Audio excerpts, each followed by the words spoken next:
Educational Meghna, and today we have Vikas with us, who have cleared NET and JRF in political science in the recent NET exam.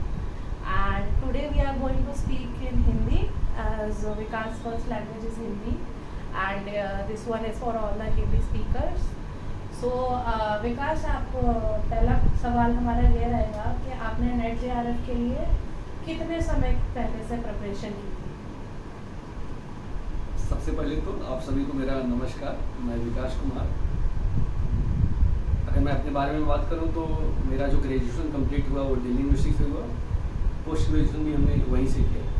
उसके बाद मेरा जब 4th semester का exam था तो मैंने सोचना शुरू कर दिया था कि हम जेआरएफ का एग्ज़ाम देना है, अपीयर होना है।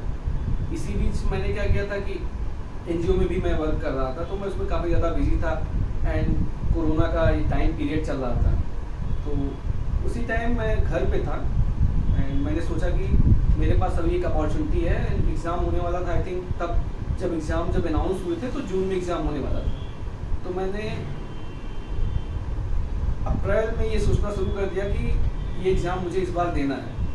उस दौरान मैं एनजीओ में वर्क कर रहा था, तो मेरे पास उस टाइम इतना टाइम नहीं था कि मैं इसको होली डेडिकेट होकर मैं तैयारी कर सकता हूँ। तो उसी दौरान जब मैंने डिसाइड किया कि हाँ मुझे इस बार जो है जेआरएफ के लिए प्रिपेयर होना है, अपीयर होना है एग्ज़ाम में, तो मैंने आफ्टर 15 डेज मैंने जो है रिज़ाइन दे दिया था एंड उसके बाद मैं होली डेडिकेट होके जेआरएफ के लिए मैं लग गया था। तो अप्रैल में कह सकते हैं कि अप्रैल में या मई स्टार्टिंग बोल सकते हो, क्योंकि मुझे फ़ायदा क्या होगा कि एक्चुअली उसी समय क्या होगा 2-3 टाइम एग्जाम जो एक्सटेंड हुआ, तो उसका इनडायरेक्ट बेनिफिट मुझे काफ़ी ज़्यादा मिला, क्योंकि मैंने पहले टारगेट लेके चला था कि मैं विदिन 2 मंथ्स में कर लूँगा। तो मैंने अब मेरा जो टारगेट था कि मैं 2 मंथ्स में अपना पूरा एक 100% दे के इसकी तैयारी करता हूँ। उसके बाद लेकिन क्या हुआ, जब एक्सटेंड हो गया तो मुझे उस चीज़ का फ़ायदा मिला मुझे। तो आप बोल सकते हो कि प्रॉक्स मुझे 2.5 से 3 महीने मुझे मिले थे इस तैयारी के लिए। और आपने पहले पेपर 1 की तैयारी की या पेपर 2 की? सबसे पहले तो मैं आपको बताना चाहता हूँ कि मेरा जो ग्रेजुएशन रहा है वो फिजिक्स में रहा है और मैंने पीजी पॉलिटिकल साइंस में किया है। तो मेरा एक बहुत अच्छा एक्सपीरियंस पॉलिटिकल साइंस के साथ नहीं रहा है, क्योंकि western political thought, political theories, ये सब स्पेशली आपको पीजी में नहीं पढ़ाया जाता है। वहाँ पे आपको आईआर पे, इन सब चीज़ों पे ज़्यादा security issues and politics India, इन सब चीज़ों पे ज़्यादा फोकस किया जाता है। थॉट्स एंड थ्योरी पे ज़्यादा कवर नहीं किया जाता है। हालांकि एक जो आपका पॉलिटिकल थ्योरी का फर्स्ट सेमेस्टर में एक पेपर था हमारा, लेकिन वहाँ पे हम बेसिक से कवर नहीं करते हैं। तो मुझे पहले गो थ्रू होना था, क्योंकि मैंने पीजी के तो मैंने सिलेबस किया था, तो मुझे एक आइडिया हो गया था कि what is political science is all about, और उसमें करना क्या है। तो मुझे पहले ये था कि एक बार गो थ्रू होना था कि आखिर पॉलिटिकल साइंस का जो सिलेबस है, तो उसके लिए मैंने क्या किया, सबसे पहले मैंने जो है सिलेबस डाउनलोड किया। सिलेबस डाउनलोड करने के बाद मैंने सोचा कि मुझे क्या क्या पढ़ना है, पूरा मैंने ये देखा कि मुझे कितना कवर करना है। तो मैंने पहला टारगेट ये बनाया कि मुझे पहले पूरा गो थ्रू जाना है एक बार। मुझे पॉलिटिकल थ्योरी, पॉलिटिकल थॉट, आपके Indian political thought, western political thought, आपके कंपैरेटिव पॉलिटिक्स, आईआर का मेरा जो बैकग्राउंड था, मैंने जो पीजी में पढ़ा था वहाँ पे मुझे स्पेशली जो आईआर की थ्योरीज थी और उसका जो बैकग्राउंड था वहाँ से मेरा बन गया था। तो काफ़ी ज़्यादा मेरे लिए हेल्पफुल हुआ जो स्पेशली आईआर को कवर करने में। तो मैंने वहाँ से स्टार्टिंग किया। सबसे पहले मैंने सिलेबस डाउनलोड किया। सिलेबस डाउनलोड करने के बाद मैं पूरा गो थ्रू किया और मेरा ये टारगेट, मैंने पहला टारगेट जो बनाया कि सबसे पहले मैं एक एक टॉपिक को कवर करना शुरू करूँगा। ठीक है, मैंने एक एक टॉपिक को कवर करना शुरू किया with the help of internet. ठीक है, और मैंने कुछ बुक्स को भी प्रीफर किया मैंने, लेकिन ज़्यादातर मेरे जो सोर्सेज थे ऑनलाइन सोर्सेज थे। उसी दौरान मैंने एक आपका एक ग्रेड अप करके है, उसका भी मैंने हेल्प लिया जो है ग्रेड अप के मटेरियल, क्योंकि इस ग्रेड अप का काफ़ी ज़्यादा मतलब आप ये बोल सकते हैं कि उसने मेरे जो स्टडीज़ को सिंक्रोनाइज किया, एक डायरेक्शन दिया कि मुझे किस डायरेक्शन में आगे बढ़ना है।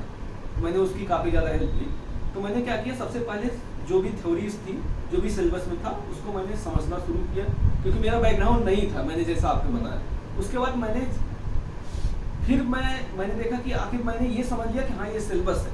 फिर उसके बाद मैं ये समझना चाहा कि सिलेबस में आपको क्या कवर करना है, क्या नहीं कवर करना है। इसके लिए मैं उसके बाद क्या किया, आपका जितने प्रीवियस ईयर के क्वेश्चन पेपर थे, आखिर मैं जो तैयारी कर रहा हूँ मुझे उसका लेवल क्या होना चाहिए, किस लेवल का होना चाहिए, उसका अप्रोच क्या होना चाहिए, किस तरह के क्वेश्चन एग्जाम में पूछे जाते हैं, किस तरह के एग्जाम क्वेश्चन नहीं पूछे जाते हैं।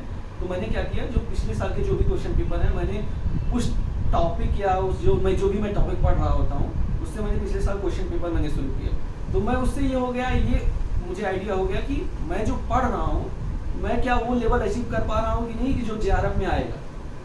तो मैंने तो आपने कितना फ्रीक्वेंटली प्रैक्टिस किया होगा पिछले क्वेश्चन पेपर से? पिछले क्वेश्चन पेपर को मैंने 2 बार देखा।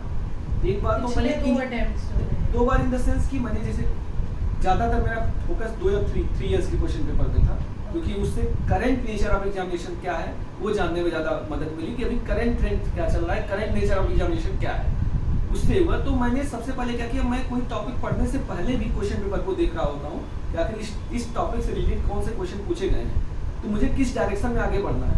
उसके बाद फिर मैं सेकेंड टाइम जब टॉपिक खत्म करूंगा फिर से मैं विजिट करूंगा कि उसको क्वेश्चन को क्या करना है, सॉल्व करना है, कैसे सॉल्व करना है और मैं सही डायरेक्शन में हूँ कि नहीं मैं कवर कर रहा हूँ।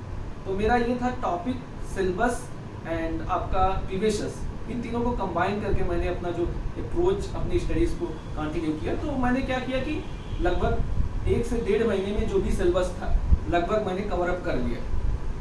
उसके बाद मैंने क्या कहा कि क्योंकि मैं देख रहा था कि इतनी सारी चीज़ें हैं मैं इनको रिवाइज कैसे करूँगा, तो मैंने क्या किया, सारे जो चैप्टर्स थे मैंने उनके 60 नोट्स बनाने शुरू किए। 60 नोट्स इन द सेंस कि मैंने अगर 100% पढ़ा है तो उसको 20% में कैसे मिनिमाइज किया जा सकता है, क्योंकि मैंने देखा प्रीवियस का क्वेश्चन कवर करके कि यहाँ पे जो नेचर ऑफ एग्जामिनेशन है वो आपका फैक्चुअल इन नेचर है, और आपकी अगर थ्योरेटिकल अंडरस्टैंडिंग है और आपका अगर फैक्चुअल अंडरस्टैंडिंग भी उसी के साथ है तो वो काफ़ी बेहतर हो जाता है और काफ़ी चांसेस आपके बढ़ जाते हैं। मैंने क्लियर करने के लिए तो मैंने क्या किया, जैसे मान लीजिए मैं फेमिनिज्म पढ़ रहा हूँ तो जितने भी फेमिनिस्ट थिंकर्स हैं मैंने उन सारे फेमिनिस्ट थिंकर्स को लिखा।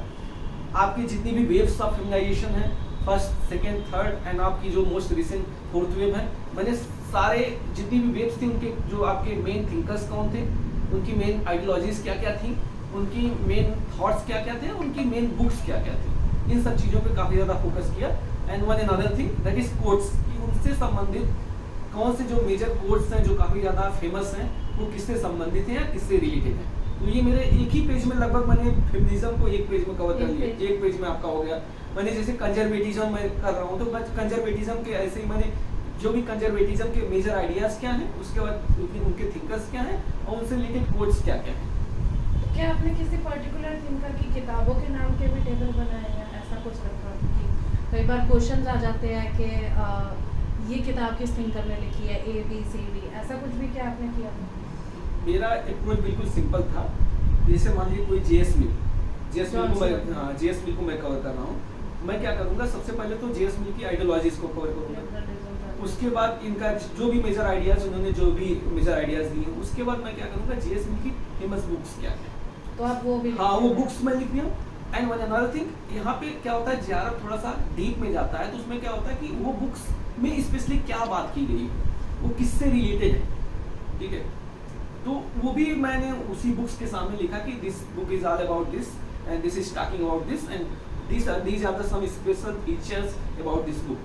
तो मैंने एक साथ आपका पैटर्न ऐसा रहा, thinker, their beliefs, their quotes, their books. So एक टेबल सा बनाया जा सकता है, आप कहना चाहेंगे हमारे व्यूअर्स ऐसा टेबल बना सकते हैं अगर उन्हें ऑब्जेक्टिव क्वेश्चंस को अटेम्प्ट करना है कि वो क्या सोचता है थिंकर, क्या उसकी किताब में लिखा गया है, क्या उसने बोला है और क्या किताब लिखी है। हाँ बिल्कुल, मतलब आपको ये विदिन 1 या 2 पेज में हो जाना चाहिए, मतलब अगर बोथ साइड अगर इंक्लूड किया जाए 2 पेजेस में आपके क्या हुआ, मैंने JS मिल को कवर कर लिया, JS मिल के आइडियोलॉजीज, उनकी बुक्स एंड पीछे मैंने कोट्स लिख दिए।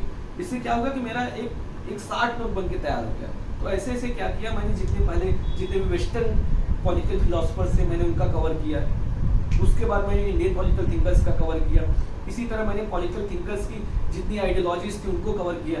उसके बाद कंपैरेटिव पॉलिटिक्स मैंने देखा, कंपैरेटिव पॉलिटिक्स बहुत वास्ट है तो उसको कवर करना थोड़ा सा मुश्किल होता है एंड बुक्स भी आपको बहुत डेडिकेटेड नहीं मिलेंगी, तो आपको थोड़ा सा करंट ट्रेंड भी देखना होता है कि अभी पार्टी सिस्टम कैसे वर्क कर रहा है, अलग अलग जो स्पेशली डिफरेंट अप्रोचेज क्या हैं आपके कंपैरेटिव पॉलिटिक्स की, जैसे पॉलिटिकल कल्चर अप्रोच, ठीक है, ये आपके अप्रोचेज ध्यान देना होगा। तो आपको एक मॉडर्नाइजेशन थ्योरी, डिपेंडेंसी थ्योरी, ये जो कुछ थ्योरीज है जो काफ़ी ज़्यादा इंपॉर्टेंट है जिसको आपको काफ़ी ज़्यादा ध्यान देना होगा। उसके बाद मैंने एडमिनिस्ट्रेटिव थिंकर्स को पढ़ा, स्पेशली पॉवर्ट के पार्ट में आया। पॉवर्ट के पार्ट में जब आएंगे तो इसमें थ्योरीज ही काफ़ी ज़्यादा इंपॉर्टेंट है, क्योंकि उसमें लगभग 15 से 20 थ्योरीज हैं, जिसको आपको काफ़ी ज़्यादा, एक तो पहले उसको आपको अंडरस्टैंडिंग करना होगा। उसके बाद मैंने क्या किया, उसको अंडरस्टैंडिंग करने के बाद एक शार्ट नोट्स कि क्या, जैसे उनकी क्या थ्योरीज हैं, जैसे नीड हायरार्की थ्योरी है तो वो क्या बात कर रहे हैं, अब्राहम मास्लो क्या उसमें बात कर रहे हैं, ठीक, रेंसिस लिकर्ट क्या बात कर रहे हैं, उनका लिकर्ट स्केल क्या है, ठीक है। आप तो इस तरह से आपका एक, वो भी मुश्किल से मुझे लगता है 10 से 15 पेजेस में मेरा प्रोवाइड हो गया था। आपका पेपर 2 अगर देखा जाए मोटा मोटी तो कितने दिन में आप कहेंगे कि आपने उसको कवर कर लिया? मैंने पेपर 2 को लगभग 1.5 महीने में, मुझे लगता है कि 1.5 से 2 महीने में, 1.5 मंथ में लगभग मेरा पेपर 2 हो गया था। मतलब मेरे नोट्स 2 महीने में तैयार हो गए थे सारे सब्जेक्ट के, और मैंने कवर कर लिए थे। और अगर हमारे व्यूअर्स जानना चाहें पेपर 1 की प्रिपरेशन के बारे में, क्योंकि पेपर 1 माना जाता है ज़्यादा डिफ़िकल्ट पेपर है, ऐसा पेपर है जो कई बार बहुत लोगों का नेट JRF रोक लेता है, तो पेपर 1 के लिए हमारे व्यूअर्स जानना चाहे तो पेपर 1 के लिए आपने कैसे प्रिपेयर किया है? कि आपके काफ़ी अच्छे मार्क्स आए हैं आपने पहले अटेम्प्ट में। मैं बताना चाहूँगी Vikas has cleared NET and JRF in the first attempt, and that's a rare thing. If you go and check the percentage of people that has cleared it, बहुत कम लोग हैं उसमें। So Vikas is one of them. So viewers should know carefully कि paper 1 कैसे किया आपने prepare, because paper 1 is really hard for so many people. सबसे पहले तो पेपर 1 जो है, सबसे पहले तो ये डिफर करता है विद स्टूडेंट, कि स्टूडेंट का बैकग्राउंड क्या रहा है, वो किस बैकग्राउंड से आया है। तो ये स्टूडेंट बाय स्टूडेंट भी डिफर करता है, मतलब आपके जो भी अप्रोचेज हैं, क्योंकि कई लोगों को पेपर 1 में आपको काफ़ी ज़्यादा वर्क करना पड़ेगा, कई लोगों को पेपर 1 में कम भी वर्क करना पड़ेगा। जैसे मेरा थोड़ा साइंस बैकग्राउंड था, मैंने ग्रेजुएशन फिजिक्स से किया था, तो थोड़ा सा मेरा एनालिटिकल अप्रोच था, मैंने चीज़ों को उस तरीके से देखा था, तो मुझे थोड़ा सा कम इसमें वर्क करना पड़ा। लेकिन एक आपको कम्प्रिहेंसिव स्ट्रेटजी तो आपके साथ आती है कि आखिर पेपर 1 में बच्चे को क्या करना चाहिए। लेकिन जब पेपर 1 की बात करता हूँ तो मैं आपको बताता हूँ, जब मैं एग्ज़ाम देने गया था तो मैंने पेपर 1 का भी वही अप्रोच अपनाया था कि मैंने सिलेबस देखा, सिलेबस के बाद उसमें आपके जो भी टॉपिक में है मैंने उसको समझने की कोशिश की थी कि आखिर ये है क्या और इसको पढ़ा क्यों जा रहा है। जैसे आप जब रिसर्च एप्टीट्यूड, टीचिंग एप्टीट्यूड जब आप पढ़ेंगे तो आपको ये समझना होता है कि हम टीचिंग एप्टीट्यूड पढ़ क्यों रहे हैं। अगर मैं रिसर्च एप्टीट्यूड की बात करता हूँ तो हमको ये समझना होता है रिसर्च एप्टीट्यूड पढ़ क्यों रहे हैं। उसमें भी आप जब डिटेल में जाएंगे तो आप डिस्क्रिप्टिव क्या है, एनालिटिकल क्या है, एम्पिरिकल अप्रोच क्या है, तो अलग अलग जो भी अप्रोचेज हैं आपका जैसे मेटाफिजिकल क्या है, इन टर्म्स को आपको अच्छी कमांड होनी चाहिए, साथ ही साथ आपको अंडरस्टैंडिंग अच्छी होनी चाहिए। तो पेपर 1 की अगर मैं बात करूँ कि स्ट्रेटजी की, कम्प्रिहेंसिव स्ट्रेटजी की, तो वो अंडरस्टैंडिंग बेस्ड है। जहाँ पेपर 2 अगर मैं बात करूँ तो वो टोटली बेस्ड है factual nature, that is factual in nature. और अगर कोई पॉलिटिकल साइंस बैकग्राउंड है तो वो इतना तो उसकी बैकग्राउंड होता ही कि सोशलिज्म क्या है, लिबरलिज्म क्या है, बट आपको जब एक डिफरेंशिएट करना है बच्चों को तो वो लोग पेपर 2 में ज़्यादा फैक्चुअल लेके चलते हैं और उन्हीं कंटेंट्स को पूछते हैं। लेकिन अगर पेपर 1 की बात करें तो मैं ये नहीं कहूँगा that is factual in nature. आपको क्या होता है, आपको डीप अंडरस्टैंडिंग होनी चाहिए। You should have deep understanding about the topic and what is the topic is all about and why this topic has been introduced for the syllabus। हम ये पढ़ना क्यों चाह रहे हैं, हम पढ़ क्यों रहे हैं। जैसे लॉजिकल रीजनिंग पेपर 1 का एक पार्ट है, उसके लिए क्या आपने कोई सेपरेट बुक ली या स्टैटिस्टिक्स के लिए सेपरेट ली या रिसर्च मेथोडोलॉजी के लिए सेपरेट अलग अलग बुक्स ली या कोई बुक्स ली हो जिससे हेल्प मिली हो? क्योंकि कुछ लोगों का लॉजिक रीजनिंग अच्छा नहीं होता, कुछ का इन्वायरमेंट अच्छा नहीं है, कुछ का कंप्यूटर को लेके हो सकता है नॉलेज अच्छी ना हो।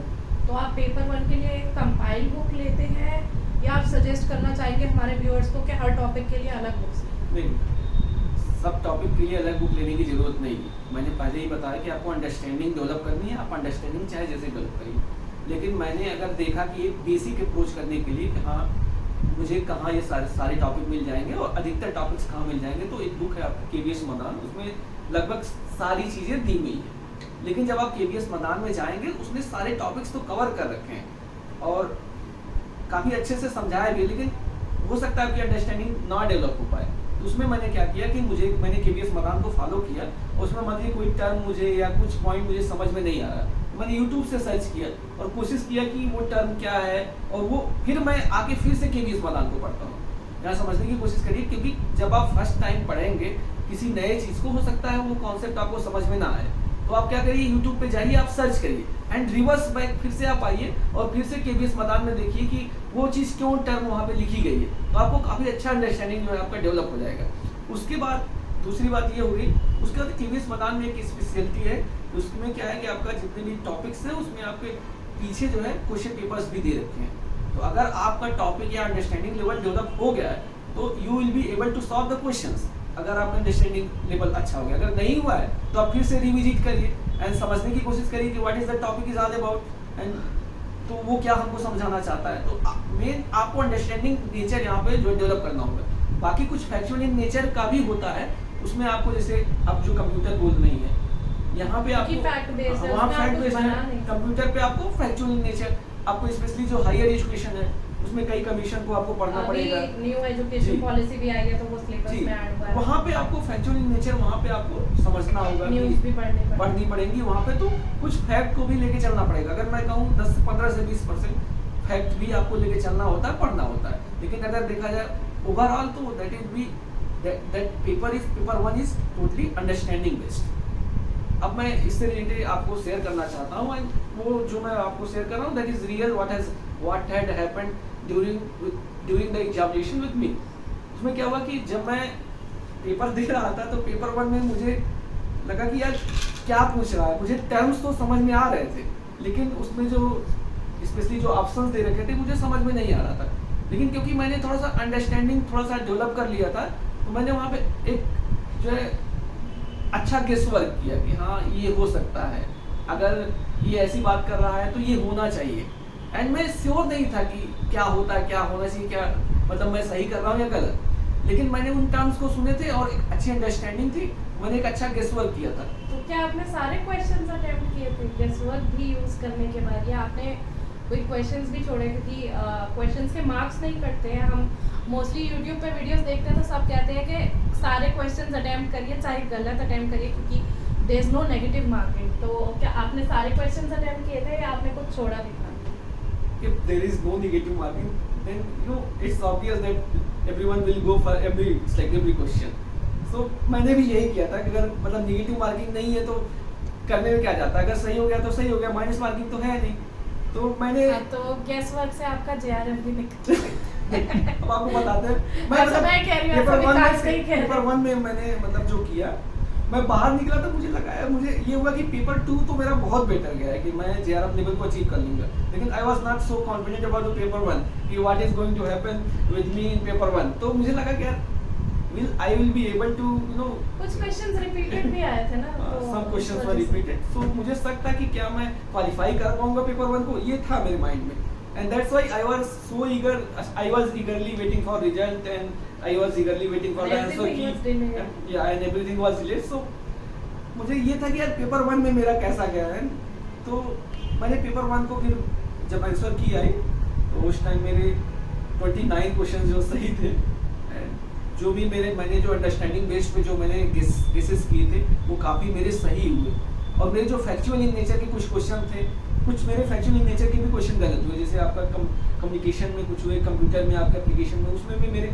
फैक्चुअल इन नेचर का वहाँ, क्योंकि वहाँ पे गेस वर्क आप नहीं कर सकते हो, क्योंकि जब कोई भी फैक्चुअल बेस्ड होगा तो वहाँ पे अंडरस्टैंडिंग काम नहीं आएगी, या तो आपको पता है या तो नहीं पता है, तो उस टाइप के काफ़ी क्वेश्चन मेरे गलत भी हुए। मतलब कि JRF वालों से भी गलती होती है। हाँ, एंड वन अनदर थिंग कि जैसे कंप्रीहेंशन आया है आपका, आपको एक टाइमिंग, आप कितने, आपका जो अंडर 3 आवर्स में आपको पेपर कंप्लीट करना होता है, and that is the most important कि आप कैसे आप वहाँ पे डिसीजंस लेते हो। जैसे मेरा क्या था मैं आपको बताता हूँ, जैसे पेपर 1 में जब मैंने स्टार्ट किया, पेपर 1 में मैंने जब स्टार्ट किया तो मैंने देखा कि यार 15 या 16 क्वेश्चन करने के बाद मुझे लगा 30 से 40 मिनट मेरे जा रहे थे, तो मैंने 18 या 19 क्वेश्चन किए होंगे, तो मुझे लगा कि 30 से 40 मिनट जा रहा है, मुझे लगा कि टाइम ज़्यादा जा रहा है। जब मैं उसके बाद पेपर 2 में जब मैं पहुंचा, तो पेपर 2 में मैं उसके बाद मैंने वहीं पे स्किप कर दिया, मैंने उसी पे पेपर 1 को रोक दिया। मैंने कहा कि क्योंकि यहाँ पे टाइम जाता जा रहा है, मैं पेपर 2 मैं देखता हूँ, पेपर 2 को भी देखता हूँ क्या जा रहा है, कैसे वहाँ पे मैं टाइमिंग को मैनेज कर लूँगा, क्योंकि अभी मैं पेपर 1 को ही पूरा टाइम दे दूँगा, पेपर 2 कैसा जाएगा, क्योंकि उसी को 3 घंटे के अंदर ही करना होता है।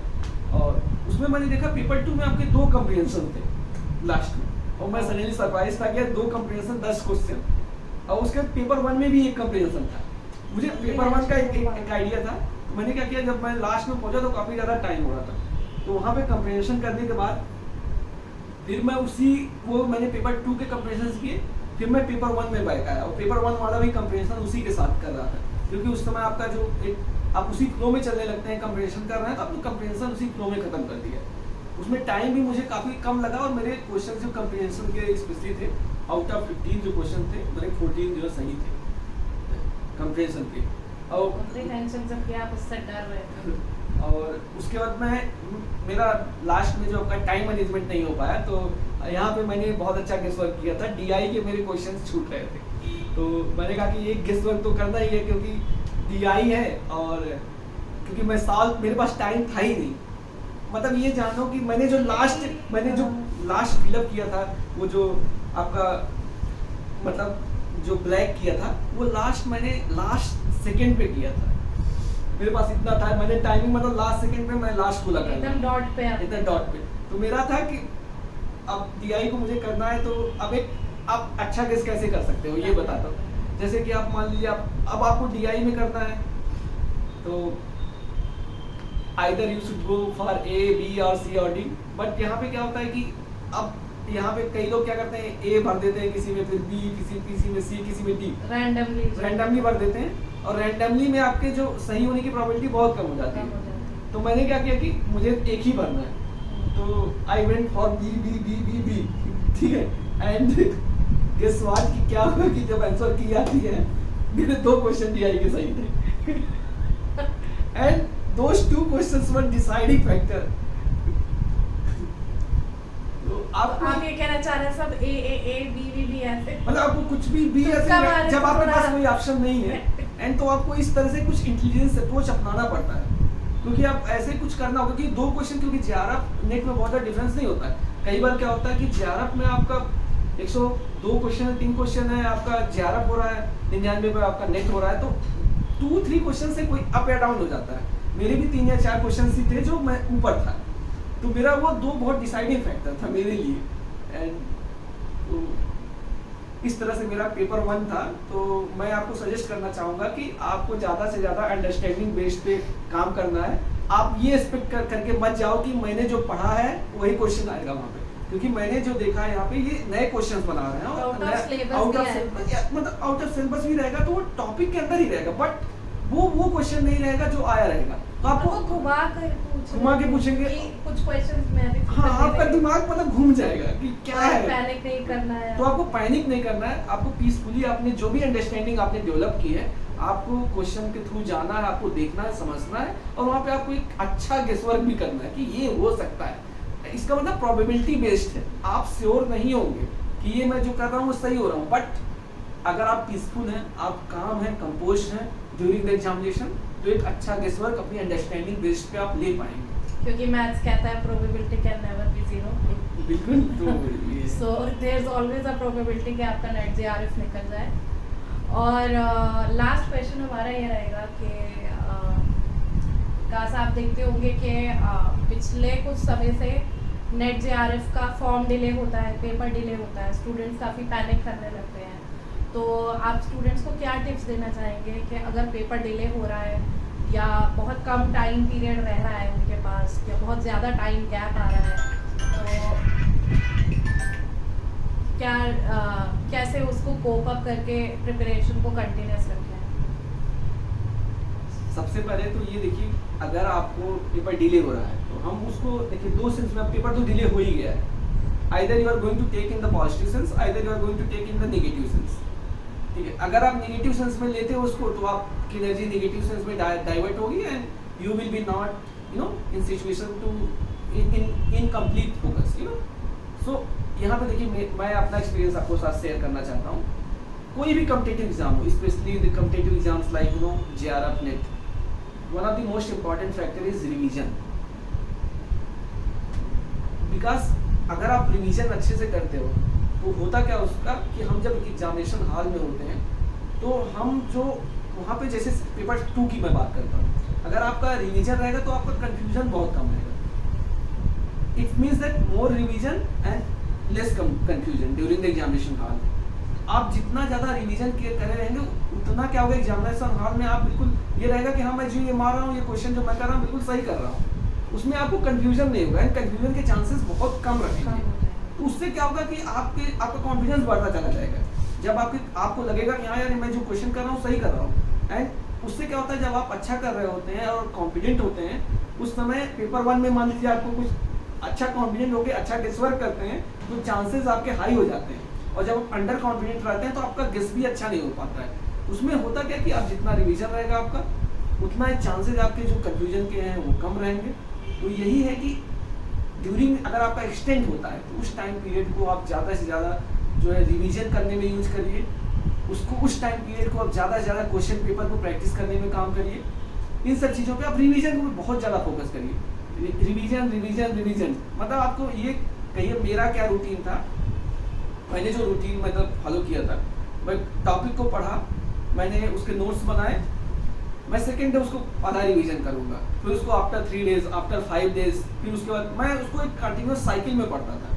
तो मुझे मेरा एक टाइम पीरियड जो स्पेशली सुबह वाला मॉर्निंग वाला है, मैं उसको रिवीजन के लिए ही इन्वॉल्व करता था। Early morning, early morning not early morning, it means for me it's like 7 to 8। और आप दिन में कितने घंटे पढ़ते हैं? क्योंकि कई बार क्वेश्चन आता है कि कितने घंटों के लिए प्रिपरेशन करनी चाहिए? It also depends. जैसे मेरे लिए क्या था कि मैंने पूरा कवर नहीं किया, मैंने स्पेशली स्टार्टिंग में जब टारगेट किया तो मुझे सिलेबस कंप्लीट करना है, तो मुझे बस ये लग रहा था कि मुझे सिलेबस कंप्लीट करना है, मेरा ये टारगेट है आज का, मुझे आज इतना टॉपिक कवर करना है, सिलेबस का ये पार्ट कवर करना है, वो उतना कवर करके ही आगे बढ़ना है। तो मेरे लिए ये था कि हाँ इतना सिलेबस मुझे कवर करना है, उसमें आप 6, 7, 8 जितना भी आपको हो सकता है उतना ज़्यादा से ज़्यादा कोशिश करिए। And it also depends person to person. But मैं ये कहता हूँ कि अगर मान लीजिए किसी का पॉलिटिकल साइंस बैकग्राउंड है, ठीक है, और वो जानता है चीज़ों को, तो नोट्स बनाने में आपको मुश्किल से 1 महीने लगेंगे। और आपके बैचलर्स और मास्टर्स के भी नोट्स काम आ सकते हैं उसमें पोस्ट ग्रेजुएशन या बैचलर के नोट्स काम आ सकते हैं, लेकिन वो हमने ज़्यादातर वो डिस्क्रिप्टिव इन नेचर के होते हैं। हाँ। तो आपको क्या होता है जब आपके नोट्स बहुत लेंदी होते हैं ना, तो आप बार बार उसको गो थ्रू नहीं हो सकते हो, बार बार आपको जानने में लगेगा कि कंसाइज नोट्स कंसाइज नोट्स आपके होने चाहिए, जिससे क्या होगा इजी हो जाएगा, easy to recall, easy to revise. आपको रिवीजन को थोड़ा सा एंटरटेनिंग वे में, थोड़ा सा आपको इजी वे में करना है। ये नहीं, क्योंकि होता क्या है कि जब बहुत ज़्यादा रिवीजन करना होता है तो हमारा माइंड होता है हम इतना नहीं रिवाइज कर पाएंगे, एंड कंसाइज वे में रहता है तो उसको लगता है कि हमने यार लिबरिज्म को 3 पेज में खत्म कर दिया, तो आप बार बार रिवाइज कर पाते हो। तो उससे क्या होता है revise and revise and revise, ये है। उसके बाद उस दौरान ये भी आप काम कर सकते हैं, आपको रिकॉल भी करना है, ठीक है। जैसे वो रिकॉल कैसे हो सकता है, या तो ऐसे ही आपने कुछ भी पढ़ा है, आप रिकॉल करने की कोशिश करिए कि मैंने आज क्या पढ़ा, क्या क्या पढ़ा। एटलीस्ट आपको जो भी कॉन्सेप्ट्स या जो भी मेजर थिंकर्स आपको रिकॉल हो पाए, आप रिकॉल करने की कोशिश करिए। नहीं तो आप क्वेश्चन जब कर रहे हैं तो ड्यूरिंग क्वेश्चन आप क्या कर रहे हैं, जैसे क्वेश्चन कर रहे हैं उसके 4 ऑप्शंस दिए हुए हैं, ये इस अप्रोच को भी मैंने अपनाया था कि आप उसमें सही तो एक होगा, लेकिन वो 3 जो अदर थिंकर्स की बात कर रहे हैं, जैसे मान लीजिए आपको कि पूछा जा रहा है कि in which of the following are the you can say the post modernist thinkers, उसमें 4 में से एक ऑप्शन तो सही होगा, लेकिन वो 3 ऑप्शन जो है वो 3 अलग ऑप्शंस क्या हैं, उसमें से वो कौन से थिंकर्स हैं, आइदर दे आर फेमिनिस्ट और लिबरल और सोशलिस्ट। तो ये हमको देखना होगा कि वो 3 ऑप्शंस क्या हैं। तो इस अप्रोच से भी आप जा सकते हैं, और इससे क्या होगा आप अच्छा रिवीजन भी हो जाएगा।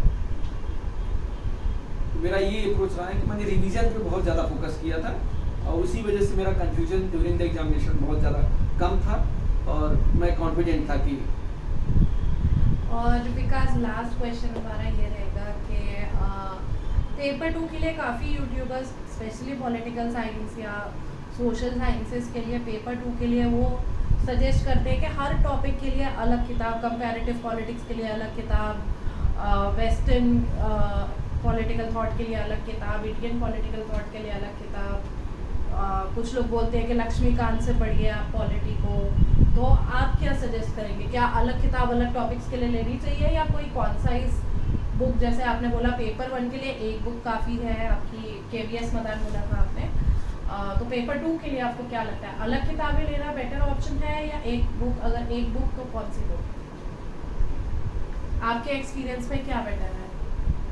देखिए, अगर एक बुक की बात करती हैं तो मैंने कहा कि जैसा कि अगर किसी का पॉलिटिकल साइंस बैकग्राउंड है, वो मुझे नहीं लगता कि जेआरएफ जैसे एग्जामिनेशन के लिए आपको क्या है कि आपको कम समय में ज़्यादा से ज़्यादा करना है तो आप सभी बुक के थ्रू जाइए। मुझे लगता है कि आप पिछले साल के क्वेश्चन पेपर प्लस अगर आपको एक बुक प्रीफर करना है कि कोई भी एक बुक ले लीजिए जिसमें एटलीस्ट सारे बुक्स कवर किए हों और आपने सारे कॉन्सेप्ट ऑलरेडी पढ़ रखे हैं, तो just you will go for the revision. कोई बुक्स जैसे मान लीजिए अरिहंत की आपकी बुक आती है पॉलिटिकल साइंस की, राजेश मिश्रा की आपकी हिंदी मीडियम का आती है, अरिहंत की आपकी इंग्लिश मीडियम की आती है, तो आप अरिहंत में अगर आपको कॉन्सेप्ट पता है तो वो बुक अच्छी है आपके लिए। क्योंकि देखिए, अगर आपको कॉन्सेप्ट पता है, पॉलिटिकल साइंस आपने कवर किया, अच्छे से कवर किया है, आपने ग्रेजुएशन किया है, पीजी किया है, तो आपको आइडियाज तो पता है, उसके पीछे के क्या थॉट्स हैं वो भी पता है, लेकिन आपको गो थ्रू होना है सारे टॉपिक्स के लिए, तो आप गो थ्रू हो सकते हैं। एटलीस्ट किसी ने कंपाइल करके दिया हुआ है तो आप उसको यूटिलाइज कर सकते हैं, ये आप कर सकते और हैं। क्या पेपर 1 हिंदी मीडियम के लिए कोई किताब जो आप जानते हो? Rajesh Mishra is one of the best book for the Hindi medium.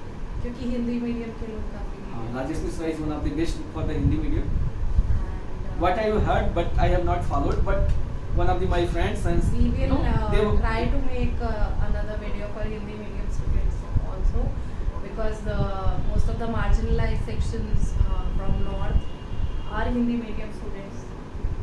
I think agree करेंगे मेरी बात से। जी बिल्कुल बिल्कुल। और विकास भी खुद यूपी से आते हैं। मैं खुद यूपी से बिलोंग करता हूँ।